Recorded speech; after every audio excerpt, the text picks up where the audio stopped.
Novi avtomobili na trg prihajajo ves čas. Nekateri so bolj inovativni in drugi manj, zelo redko pa se zgodi, da kdo na ceste pošlje tako dodelan avtomobil, kot je nova Mazda 6. In zato se mi je zdelo najbolj primerno, da jo zapeljem v to mondeno okolje Ljubljanskega gradu. Evo jo. In ne recite, da ni lepa, ker odkar jo imamo na testu, za njo vsi obračajo glave. Celo moj 2-letni sin se je moral z njo takoj zapeljati, ko jo je videl, pa česa takšnega ni storil niti ob Camaru. Prav je elegantna in navzven deluje še bistveno dražje, kot je v resnici, ampak ne domišljavo, da bi vas moralo skrbeti, kaj bodo mislili sosedje, da ste za njo plačali 50 000 evrov.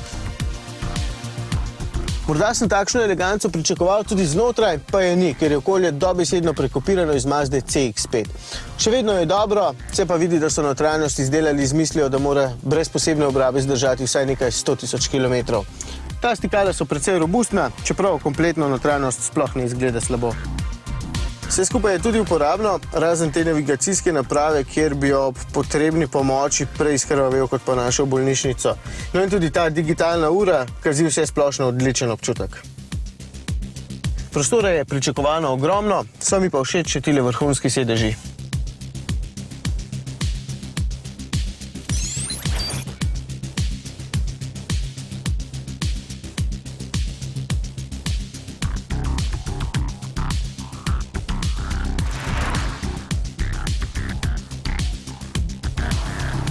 Očitno je nekdo pri Mazdi že pred časom ugotovil, da bo treba resno zagrabiti pri tehnološkem razvoju, zato so že v modelu CX-5 ponudili tehnologijo Sky Active in jo ponujajo tudi tukaj. Dizelski motor ima najnižje kompresijsko razmerje med vsemi na trgu, še bolj zanimivega pa je nekaj drugega. Torej je nekakšen hibrid, mikrohibrid, če hočete, ker elektrika nikoli ne poganja kolesa, ampak skrbi samo za napajanje električnih porabnikov, klimatske naprave, radija in ostalih. Baterije so zelo majhne, zato avtomobil ni kaj dosti težji, ker pa ne bi mogli dovolj hitro shranjevati vse te energije iz zaviranja, pa to počne kondenzator pred njimi. Ta lahko sprejme velike količine energije, je pa ne more dolgo zadržati, zato gre del neposredno v baterije, del pa direktno med porabnike. Zelo uporabna stvar. Tudi sistem start in stop deluje s pomočjo kondenzatorja, podobno kot pri Peugeotu 208. Za pogon skratka skrbi samo motor, v tem primeru 132 kW turbodizel, ki je suveren v vseh pogojih. V kombinaciji s 6-stopenjskim samodejnim menjalnikom se takšna Mazda 6 konkretno premika, samo poraba se nam s 7 litri ni zdela pohvalno majhna.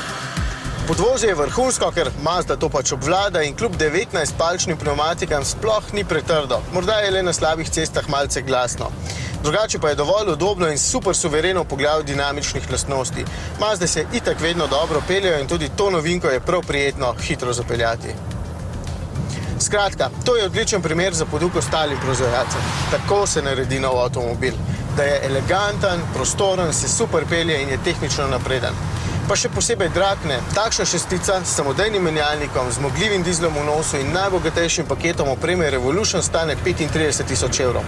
In zato mislim, da zna razburkati vode celo v premium razredu.